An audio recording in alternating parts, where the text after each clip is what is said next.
Bismillahirrahmanirrahim. Assalamualaikum warahmatullahi wabarakatuh. Waalaikumsalam warahmatullahi wabarakatuh. Alhamdulillahirabbil alamin. Hari ini kita jumpa semula dalam majelis sarahan subjek sastra dalam pembelajaran sejarah. Sekarang saya nak guna bahasa Melayu sebab minggu lepas saya guna bahasa Inggris. Saya nak panggil dulu yang nak bentang pelajar sekarang. Ada 5 orang. Yaitu Anissa Ambamis, lepas itu M. Haikal Martin, lepas itu Nika Keluri, lepas itu Sri Dewi R. Nurgianti, dan akhir sekali Tini Fitriani. Mari kita mulakan majelis sarahan kita pada hari ini dengan bersama-sama melafazkan basmalah. Bismillahirrahmanirrahim. Tanpa membajir masa, saya nak bagi laluan kepada Anissa Ambanis. Anissa, pembentangan 5 menit saja. Sila mulakan dari sekarang. Ya, terima kasih Bapak atas kesempatannya. Assalamualaikum warahmatullahi wabarakatuh. Di sini saya akan memaparkan mengenai topik pembahasan saya yang berjudul Diskriminasi Sosial di Hindia Belanda 1936 hingga 1945. Kisah kelabu masa kolonialisme hingga Jepang dalam novel Helen dan Sukanta. Nah, di abad 19, Indonesia masih dibelenggu oleh hegemoni kekuasaan Belanda, baik dalam segi sosial, politik, ekonomi, maupun budaya. Nah, penguasaan Belanda di Hindia Belanda ini memberikan pengaruh yang signifikan, khususnya dalam bidang sosial, yakni pelanggengan diskriminasi. Diskriminasi adalah perlakuan yang tidak seimbang yang ditujukan kepada perorangan maupun kelompok yang sifatnya itu kategorikal, yang dapat mengakibatkan degradasi fisik dan mentalitas. Hal ini seperti yang terjadi di Hindia Belanda, yakni mencakup diskriminasi ras dan kelas sosial. Nah, di kurun tahun 1931 hingga 1942, Gubernur Jenderal yang memerintah di Hindia Belanda ialah Gubernur Jenderal De Jong, di mana gubernur ini memiliki sifat yang reaksioner, dibuktikan dengan pembatasan terhadap pergerakan-pergerakan kebangsaan. Tetapi di tahun tersebut, banyak partai nasionalis yang bergerak secara radikal seperti PNI Baru, PSII, Partindo, Permi, dan lain sebagainya. Nah, tokoh nasionalis juga banyak yang diasingkan ke Digul, Banda Neira, dan daerah lainnya. Kekuasaan yang ditancapkan secara kuat dan ketat ini memicu terjadinya bentuk diskriminasi. Yang pertama ialah kelas sosial, di mana Belanda itu memiliki stratifikasi sosial yang menjadi rujukan dalam memandang kelompok sosial, kelompok lain, yaitu pada tingkatan paling atas itu golongan Eropa, yaitu Belanda, tingkatan kedua itu Bumi Putra, dan yang ketiga ialah pribumi atau rakyat biasa. Nah, penggolongan ini juga diikuti dengan penyebutan khusus kepada kelas bawah, seperti istilah inlander, yang berkonotasi itu merendahkan status sosial seseorang dan berada lebih rendah dari golongan Eropa. Sikap Belanda yang merasa superioritas ini juga ditujukan pada kelayakan pendidikan yang dijalani. Realisasi politik etis, salah satunya dalam bidang pendidikan, nyatanya jika ditilik lebih dalam itu hanya dikhususkan untuk golongan bangsawan dan hartawan saja, yang bisa masuk ke sekolah-sekolah yang didirikan oleh Belanda seperti HIS dan IMS, atau yang lain sebagainya, karena memiliki syarat-syarat yang rumit dan biaya yang mahal. Lalu kedua, diskriminasi ras, di mana diskriminasi ras ini di masa kolonialisme Belanda tidak terlepas dari aturan-aturan yang berlaku, seperti pernikahan. Pernikahan antara pribumi dengan gadis Belanda itu merendahkan dan bahkan menghinakan keluarga Belanda. Hal ini menyiratkan bahwa bangsa pribumi itu tidak layak dan tidak sebanding itu dengan golongan Eropa. Nah, sejak menduduki Hindia Belanda tahun 1942, Jepang menerapkan sistem pemerintahan militer, di mana Jepang menyikapi banyaknya tentara dan warga Belanda yang masih berada di Hindia Belanda itu dengan menyediakan kem-kem khusus seperti kem Kebun Waru, kem Karis, kem Lengkong, dan lain-lain. Nah, nasib rakyat pribumi dan para tawanan itu diperlakukan dengan cara yang tidak manusiawi. Nah, kondisi diskriminasi di Hindia Belanda yang telah saya paparkan sebelumnya itu dapat dilihat secara gamblang dalam novel Helen dan Sukanta karya Kidi Baik, sehingga membantu dalam memahami diskriminasi sosial yang terjadi di Hindia Belanda. Nah, dalam novel ini adanya istilah penyebutan inlander yang digunakan oleh Paman Helen untuk pribumi, lalu ada juga penyebutan babu yang ditujukan oleh Paman Helen kepada asisten rumah tangga Helen.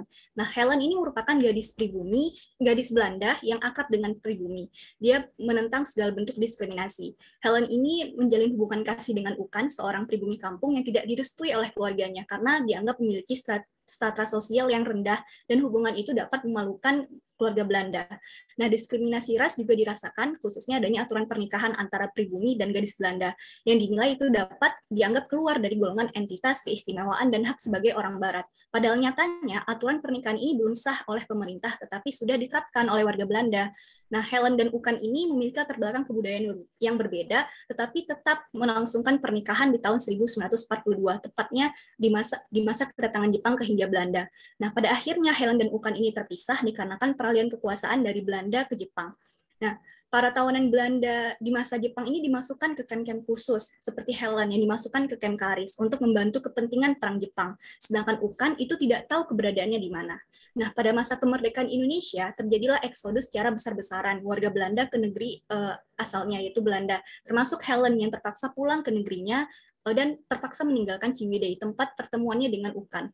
Nah, dari novel Helen dan Sukanta ini dapat menambah wawasan kesejarahan siswa saat mempelajari materi masa kolonialisme dan Jepang di Hindia Belanda, khususnya dari sisi Nerlandosentris. Terima kasih.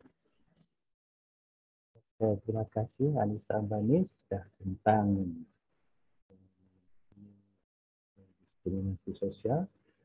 Oke, pembentang berikutnya M. Haikal Martin. Martin, pembentangan 5 menit pun, sila mulakan dari sekarang. Baik, terima kasih Bapak atas waktunya. Bismillahirrahmanirrahim. Assalamualaikum warahmatullahi wabarakatuh. Waalaikumsalam. Ya, nama saya Muhammad Haikal Martin. Ingin mempresentasikan judul saya pada mata kuliah ini, yaitu Perkembangan Kesusastraan melalui Surat Kabar dalam buku Tenggelamnya Kapal Van der Wijk karya Hamka. Nah, pada zaman modern yang sekarang ini, kedudukan sastra itu semakin penting itu. Sastra itu kan merupakan teks yang mengandung instruksi atau pedoman. Nah, karya sastra biasanya digunakan sebuah jenis tulisan yang memiliki arti atau keindahan tertentu yang menjadikan bahasa sebagai media serta alat pengungkap gagasan dan persamaan dan perasaan senimannya gitu. Nah, karya sastra merupakan cermin sosial yang ada pada masyarakat tertentu dalam masanya. Nah, di mana di judul saya ini yang mengangkat tentang timeline di tenggelamnya kapal Van der Wijk itu di sebelum tenggelamnya kapal Van der Wijk ini. Jadi karya sastra tersebut kan lahir karena adanya manusia sebagai pencipta dan kehidupan manusia itu sendiri sebagai sumber inspirasi. Nah, manusia itu kan hidup bermasyarakat, berbagai dinamika sosial dan dinamika sosial yang ada di masyarakat itu memiliki tercerminkan dalam karya sastra karena menceritakan tentang kehidupan manusia sebagaimana yang diangkat dalam novel Tenggelamnya Kapal Van der Wijk ini gitu, yang bertemakan tentang kisah cinta dua orang manusia gitu ya, yang bernama Zainuddin dan Hayati, yang dimana Zainuddin dan Hayati ini memiliki perasaan yang sama tetapi tidak bisa dipersatukan dan cintanya itu tidak tersampaikan karena tradisi adat Minangkabau yang begitu mengikat dan terlalu mendiskriminasi adat lainnya pada saat itu. Nah, jadi Zainuddin pergi dari tanah Minangkabau dan Hayati menikah dengan seseorang bernama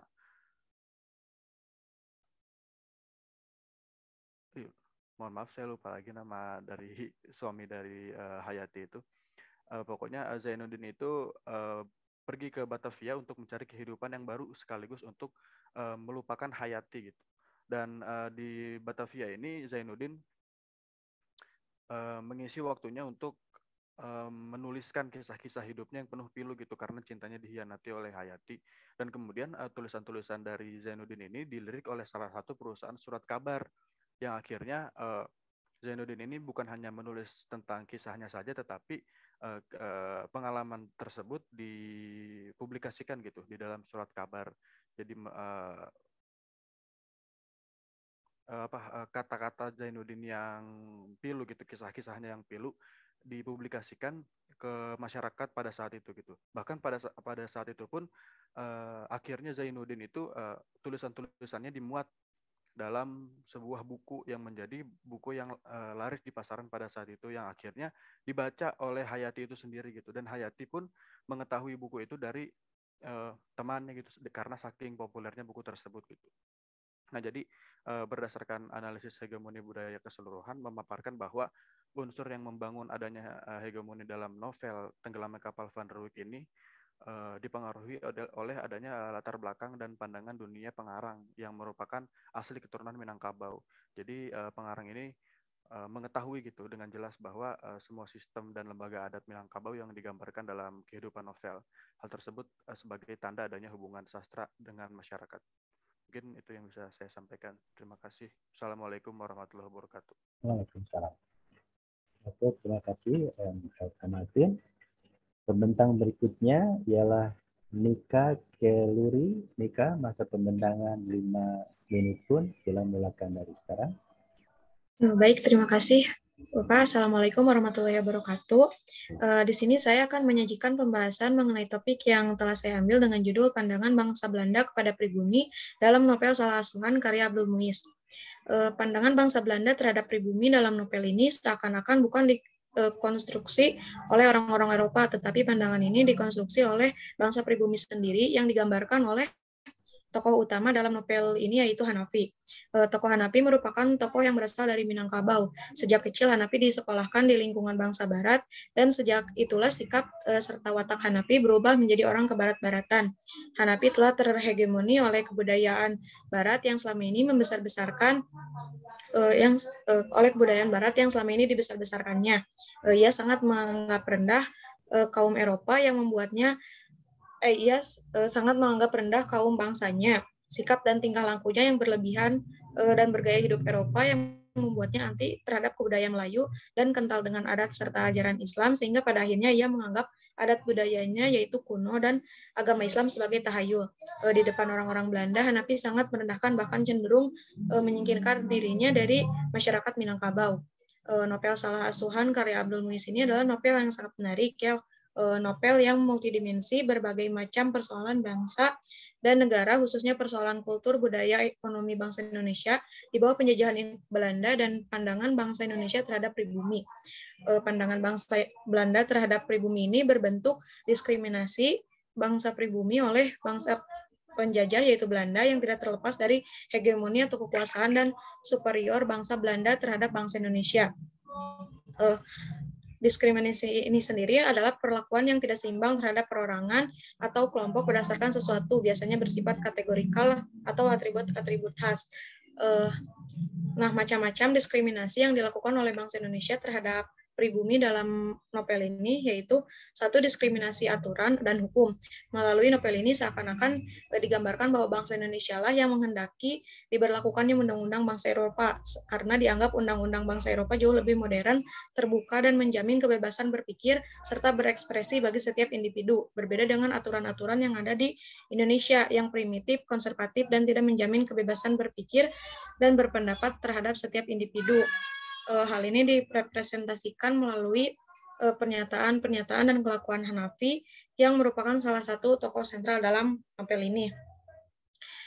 Sedangkan diskriminasi aturan yang dilakukan oleh bangsa Eropa dalam konteks ini adalah tentang kawin campuran antara penduduk Bumi Putra dengan bangsa Belanda, karena seakan-akan kontradiktif dengan hukum dan peraturan oleh pemerintah Belanda yang bersifat terbuka, bebas, seenaknya, dan modern. Lalu yang kedua adalah diskriminasi ras gitu. Dalam novel ini seakan-akan tersirat bahwa bangsa pribumi tidak pantas dan tidak layak serta tidak sebanding untuk menikah dengan bangsa Barat, karena konstruksi yang dibangun oleh bangsa Barat adalah penguasa atau superior yang berarti secara tidak langsung mendiskriminasi ras bangsa Indonesia. Selanjutnya adalah diskriminasi gender. Dalam novel ini dibagi menjadi beberapa macam, yaitu diskriminasi terhadap perempuan atau pribumi, terlihat pada penggunaan nama perempuan pribumi dengan sebutan nyai atau gundik yang berarti pelayan laki-laki, berbeda dengan sebutan yang ditujukan kepada perempuan Barat dengan sebutan nyonya atau yang berarti majikan atau tuan. Selanjutnya yaitu diskriminasi terhadap perempuan Belanda sendiri, di mana apabila wanita Belanda menikah dengan laki-laki pribumi dianggap merendahkan diri sendiri dan tidak dianggap lagi sebagai bangsa Eropa. Yang ketiga, diskriminasi laki-laki pribumi.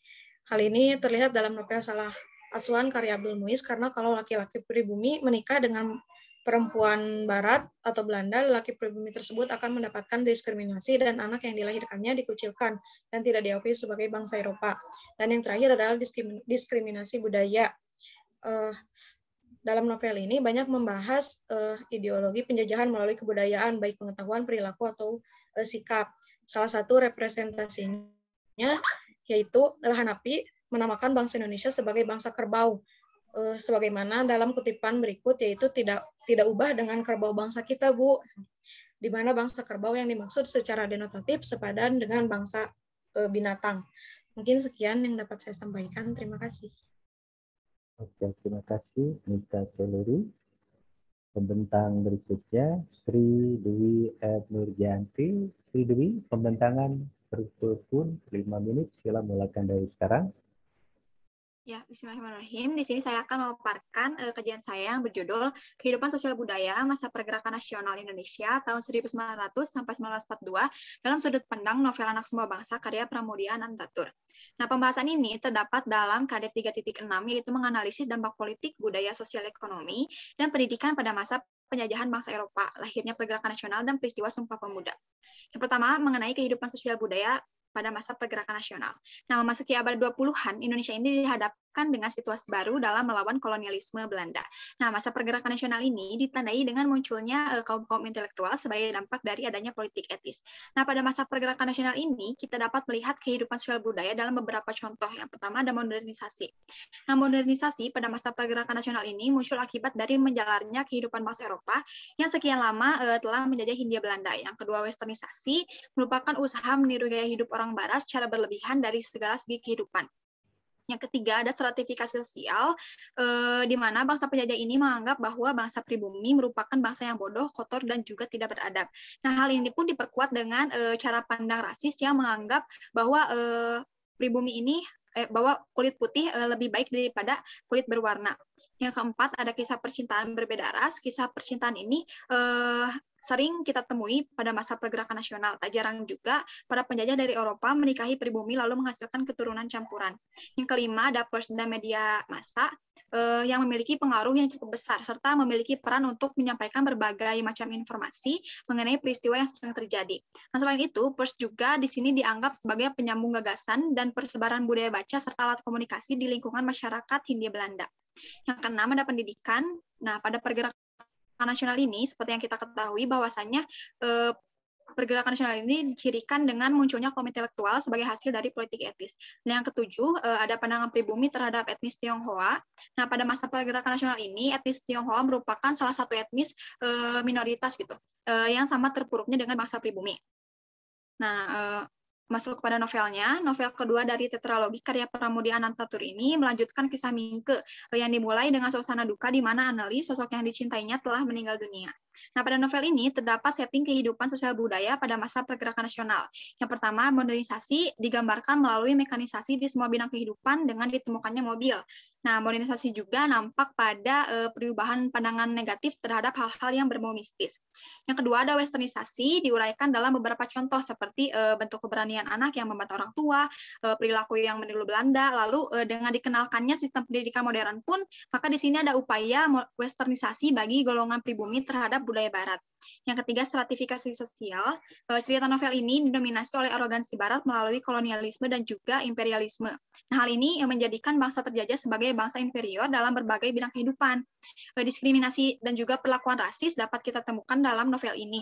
Seperti kutipannya, bagaimana jadinya dunia ini kalau bangsa Eropa harus duduk sederajat dengan bangsa kulit berwarna yang memang sama sekali belum patut duduk sama tinggi dengan kita.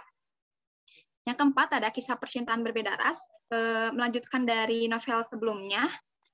Kisah percintaan berbeda ras ini antara Mingke dan juga Annelies. Namun dalam novel ini tidak terlalu dijelaskan secara mendetail karena pada novel pertama Annelies dikisahkan pergi ke Belanda, lalu pada novel yang kedua ini Annelies diceritakan sudah meninggal dunia. Namun kisah percintaan antara Mingke dan juga Annelies ini masih terasa sangat nyata dalam novel. Yang ketiga, pers dan media massa. Pers dan media massa ini memiliki fungsi normatif yaitu kontrol sosial. Pers sebagai alat pertarungan gagasan juga nampak dalam novel ini. Seperti kutipannya, tidak diduga dalam koran Melayu milik orang Eropa muncul tulisan yang membela diriku, ditulis oleh seorang yang mengaku bernama Commerce. Yang keenam, ada pendidikan. Setting pendidikan pada novel Anak Semua Bangsa ini tidak jauh berbeda dengan novel pertamanya.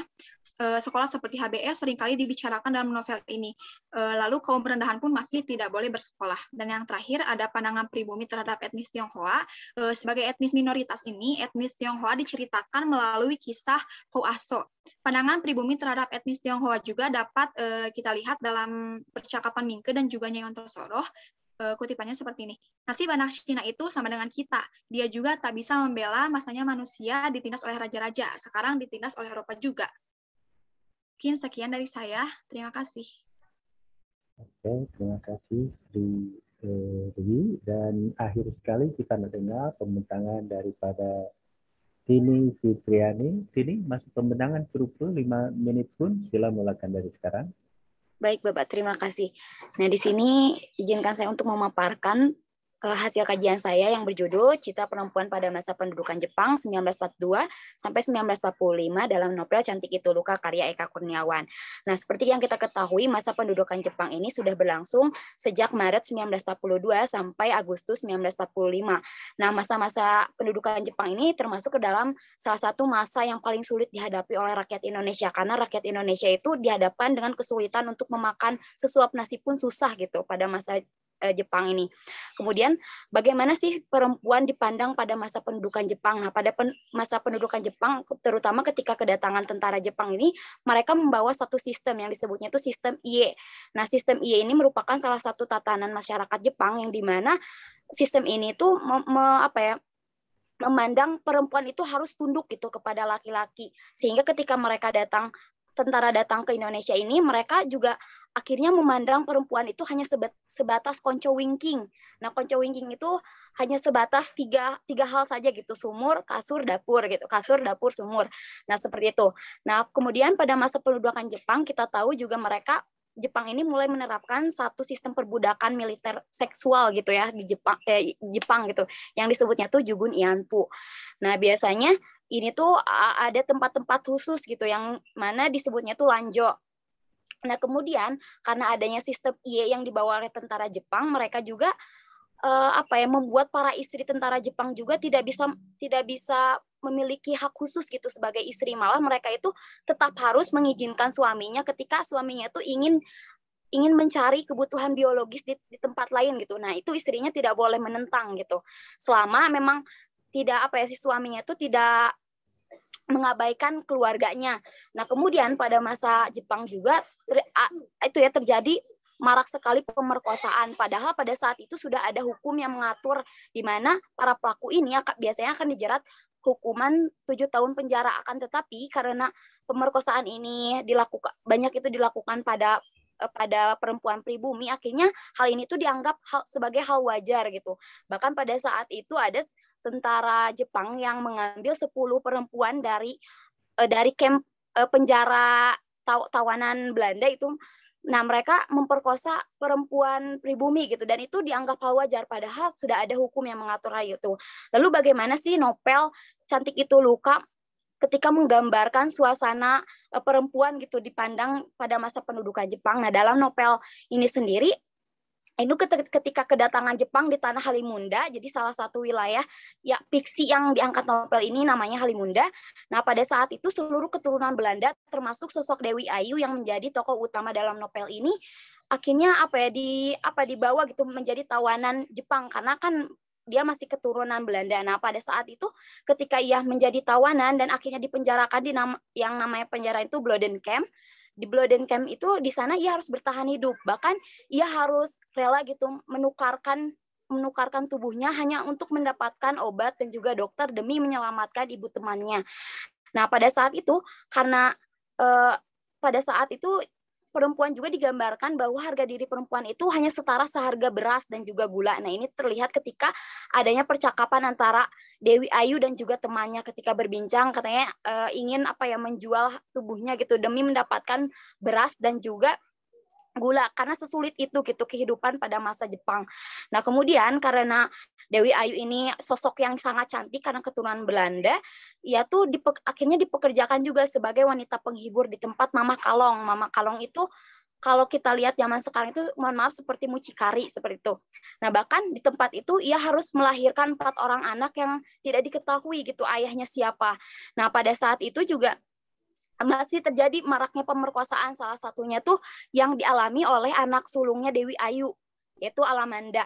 Nah, ia diperkosa oleh Sodanko, jadi prajurit Jepang itu. Malah itu tuh tidak ada hukum gitu yang mengatur, karena itu dianggap sebagai hal wajar. Bahkan akhirnya itu Alamandanya sendiri malah dinikahkan dengan Sodanko gitu. Kemudian juga para istri itu hanya hanya bertugasnya itu untuk mengurus rumah tangga saja, tidak hal-hal yang lainnya. Nah, tetapi ada salah satu hal yang menarik di sini, yaitu walaupun Dewi Ayu ini termasuk salah satu wanita penghibur gitu yang tidak disukai oleh para masyarakat gitu, karena masyarakat sendiri tahu gitu ketika suaminya hilang gitu di malam hari, nah pasti mereka itu berlari ke tempat Mama Kalong atau menemui sosok Dewi Ayu. Nah, tetapi karena dia merupakan sosok ibu yang bisa dibilang bertanggung jawab, salah satu bentuk perlawanan yang ditunjukkan oleh Dewi Ayu ini dapat terlihat ketika Dewi Ayu ini mengirimkan anak-anaknya gitu untuk disekolahkan di sekolah terbaik gitu. Bahkan ia juga mengirimkan anak-anaknya untuk mengaji pada Kiai Jahro. Nah, ini yang menjadi salah satu bentuk perlawanan yang saya lihat dari novel Cantik Itu Luka. Nah, mungkin seperti itu Bapak yang saya lihat. Terima kasih. Terima kasih, Tini Fitriani. Oke, para pelajar, tuan-puan, ahli majelis dalam sarahan. Sebelum saya membagi komen dan cadangan termasuk saya, pelajar yang lain sila mulakan dari sekarang membuat komen ringkas ya untuk dihantar kepada WhatsApp group. Jadi tak payah tunggu Pak Esa dengan saya membagi komen penuh. Oke, kita sudah dengar pembentangan ringkas dari masing-masing pelajar. Saya nak bagi laluan kepada Pak Esa untuk bagi komen ringkas pun. Sila Pak Esa. Baik, terima kasih Pak Andi yang telah memperkenalkan saya. Bapak apresiasi terhadap para penampil yang tadi mempresentasikan hasil analisisnya terkait dengan novel yang memang diteliti. Oke, pertama-tama Bapak akan memberikan mungkin catatan dan masukan kepada Saudari Anissa Ambarnis yang tadi itu menjelaskan terkait dengan mengulik sisi sosial Hindia Belanda ya pada tahun 1936, 1942 dalam novel Helen dan Sukanta. Tadi Saudari Anissa Ambarnis, Bapak lihat sudah bagus, sudah mampu menampilkan latar belakang suasana ataupun setting waktu yang memang terjadi pada saat itu, menampilkan juga diskriminasi yang dilakukan oleh diskriminasi yang terjadi pada saat itu, baik diskriminasi kelas sosial ataupun diskriminasi ras itu sendiri. Bahkan tadi juga ditampilkan ada beberapa contoh seperti penyebutan inlander, pengasingan ataupun pembatasan pada pergerakan nasional yang terjadi pada saat itu gitu. Mungkin untuk Saudari Anissa Ambarnis, mungkin ini bisa ditambahkan ya sebagai penguat saja. Nanti mungkin bisa mengambil beberapa penggalan dalam novel yang menampilkan hal tersebut gitu. Sehingga kita bisa memahami dan mengetahui sisi emosi yang muncul pada saat itu. Karena jikalau kita mempelajari atau membaca apa yang ada di dalam Helen Sukanta, penulisnya itu begitu kuat memancing sisi emosional pembaca gitu. Dia mampu menampilkan sisi emosi yang memang muncul pada periode dan waktu pada periode tersebut gitu. Nah, itu yang mungkin bisa ditampilkan oleh Saudari Anissa Ambarnis. Terus yang kedua, tadi yang dipresentasikan oleh Saudara Haikal Martin terkait dengan perkembangan sastra ya dan surat kabar dalam novelnya Tenggelamnya Kapal Panderwick. Tapi mungkin di sini tadi sudah bagus Saudara Haikal Martin menjelaskannya, tetapi mungkin harus hati-hati juga karena jikalau kita mendengar sebuah novel Tenggelamnya Kapal Panderwick, terutama kalian yang dulu itu pernah menonton film-filmnya, pasti kalian akan terbawa arus dengan suasana percintaannya saja gitu. Sehingga di sini kita juga harus membedakan antara mana yang sejarah dan mana yang memang cenderung fiktifnya itu kuat gitu. Sehingga mungkin nanti Saudara Haikal Martin alangkah lebih bagusnya jikalau dikuatkan terkait dengan perkembangan sastra ataupun perkembangan surat kabar yang memang terjadi pada periode tersebut gitu. Sehingga di sini harus memang dibantu pula oleh latar belakang waktu gitu. Jadi periodenya itu kapan gitu. Sehingga kita bisa melihat dan memahami bahwasannya ternyata pada periode waktu tersebut perkembangan sastranya juga berkembang dengan baik gitu. Bisa dilihat dari apa yang muncul dari novel itu gitu. Oke, yang selanjutnya Bapak akan memberikan tambahan juga untuk saudari Nika terkait dengan pandangan bangsa Belanda terhadap pribumi ya dalam novel Salah Asuhan. Tadi juga bagaimana saudari Nika sudah menjelaskan bahwasannya ada sebuah diskriminasi yang terjadi, bahkan juga menjelaskan ada sisi kontradiksi gitu ya. Bagaimana bangsa Belanda, bangsa Barat yang selalu diidentikan sebagai bangsa yang terbuka, tetapi pada kenyataannya ya mereka tidak seterbuka itu gitu ya. Ada sisi aturan yang memang selalu mereka langgar gitu. Nah, yang selanjutnya juga mungkin saudari Sri Dewi yang menjelaskan tentang kehidupan sosial budaya pada masa pergerakan Indonesia.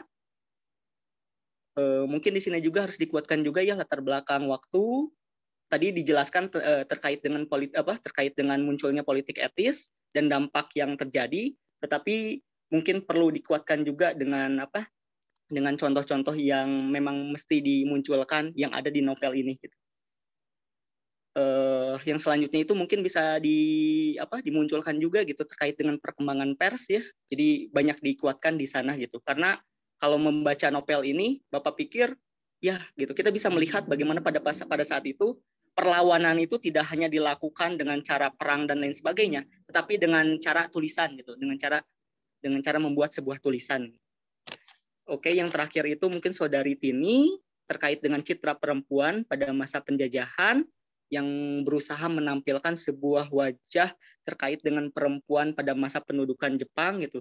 Di sini juga saudari Tini sudah memunculkan ada beberapa peristiwa ataupun konsepan yang muncul pada saat itu, menjelaskan tentang konsep Jugunianpu dan lain sebagainya, dan mungkin itu bagus gitu.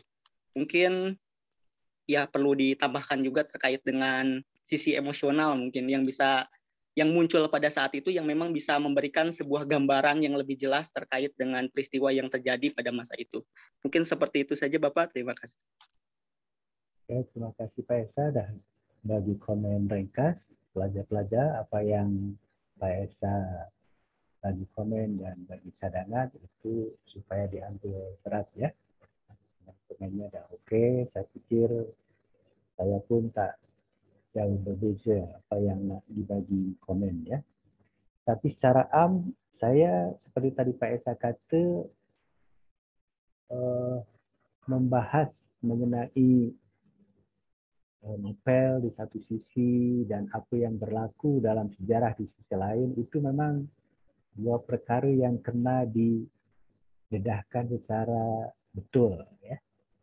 Jadi tadi kata Pak Esa mungkin analisis atau kupasan novelnya oke. Tapi macam mana peristiwa sejarahnya itu yang belum clear ya, belum jelas. Jadi patutnya boleh dedahkan dulu peristiwa sejarahnya sehingga ketika mendedahkan peristiwa sejarah kita ada satu kesimpulan peristiwanya kurang menyeronokkan. Nah, oleh itu dibantu oleh kisah dalam novel tersebut yang boleh memperkaya fakta-fakta sejarah yang kurang menyeronokkan tersebut. Yang pertama. Yang keduanya, tadi Pak Esa sudah bagi komen pun, ini period ini, waktu ini penting ya. Dari 5 pembentang ini, 3 orang dah ada masanya, periodnya. Tapi yang 2, Haikal Martin dengan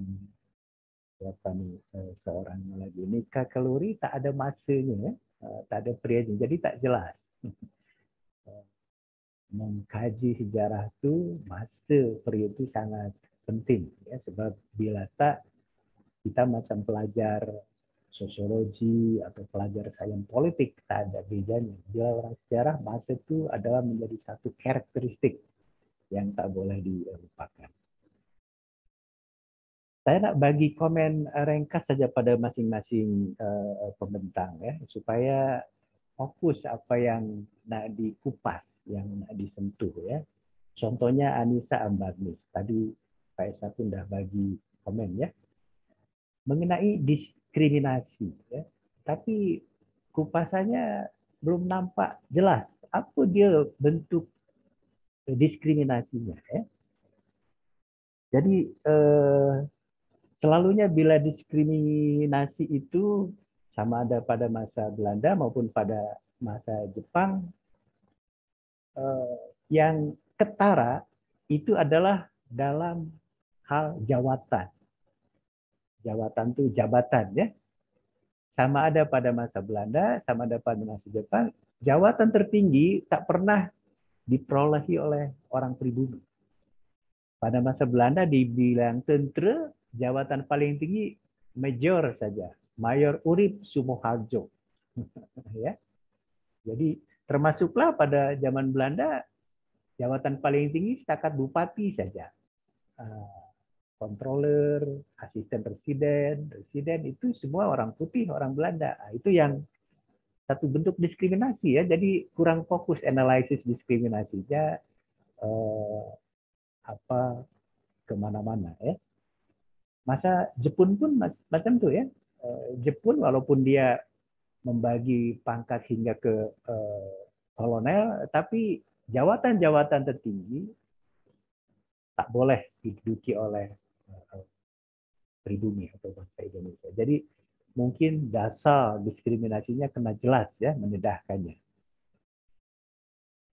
Apatah lagi tadi Haikal Martin ya, jadi ini tak jelas apa yang nak dianalisis ya mengenai perkembangan kesejahteraan melalui surat kabar. Apa nih yang nak disentuh, yang nak dikupas? Mungkin kena dikupas bahwa si tokoh dalam novel ini tadi dah disentuh pun oleh Haikal Martin sebenarnya. Dia adalah seorang wartawan pun. Dia seorang novelis pun, penulis sastra pun. Nah, mungkin kena analisis macam tuh supaya ada satu gambaran yang jelas ya bahwa yang dimaksud dengan perkembangan kesejahteraan melalui surat kabar itu didedahkan oleh pelaku dalam novel Tenggelamnya Kapal Pandawa sendiri. Dia seorang jurnalis dan dia pun seorang novelis yang ada peranan penting katakanlah pada masa pergerakan nasional. Kenapa macam tuh pendedahannya ya? Jadi tak kemana-mana. Jadi untuk menunjukkan bahwa peranan seorang wartawan, peranan seorang jurnalis, pun seorang penulis novel ada pada masa pergerakan nasional. Ya, itu kena fokus macam itu ya. Nika Keluri pun serupa ya. Ini pandangan bangsa Belanda, tapi pandangannya tak jelas. Yang didedahkan bukanlah pandangan, itu adalah satu dasar, satu kebijakan, atau satu hakikat, satu realiti. Ya. Bila pandangan, itu macam mana pandangan bangsa Belanda terhadap pribumi. Ya. Misalnya orang Belanda kata, ini satu pandangan ya, orang pribumi itu malas. Nah, itu satu pandangan. Ya. Orang pribumi itu kotor. Nah, itu satu pandangan. Ya. Tapi bila awal tadi pendedahannya, pengkupasannya lebih pada dasar atau kebijakan diskriminasi, itu dasar, itu kebijakan, bukan pandangan ya. Contoh pandangan pribumi ini tak lebih atau setara dengan hewan. Dengan ada satu kenyataan, misalnya bila pribumi nak pusing-pusing, nak jalan-jalan, dia tak boleh masuk ke kolam renang misalnya ya. Dengan ada satu maklumat ringkas, pribumi dan anjing tak boleh masuk. Bermaksud bahwa pribumi tak lebih baik daripada hewan. Jadi pandangan itu kena clear, itu berbeza dengan dasar, dengan kebijakan ya. Apa yang menyeronokkan tadi Nika Keluri menyebut kerbau. Pribumi serupa dengan kerbau. Ini satu pandangan yang menyeronokkan sebab kerbau di mata orang Belanda mungkin hina, tapi di mata pribumi kerbau mulia. Contohnya sekarang parti politik PDIP, dia lambangnya kerbau kan, PDIP kan. Jadi kerbau, ayat kerbau di mata Belanda itu menghina, bagi orang pribumi itu mulia ya. Jadi sepatutnya dianalisis. Yang di mata Belanda hina, di mata orang pribumi mulia ya. mungkin sama juga kita ya menyebut orang Belanda, bagi orang Jawa, bagi kita asu, gogog itu hina ya, tapi bagi orang Belanda mungkin tak. Jadi itu kena dianalisis sepatutnya ya. Lepas itu Sri Dwi ya, ini pun kehidupan sosial budayanya macam mana belum nampak ya. Mungkin patutnya mulakan dari satu hakikat, dari satu kenyataan bahwa kajian-kajian sejarah pada kurun waktu 1900 sampai 1942 itu selalunya berfokus pada politik saja, ya, pada pergerakan nasional, kurang fokus pada kehidupan sosial dan budaya.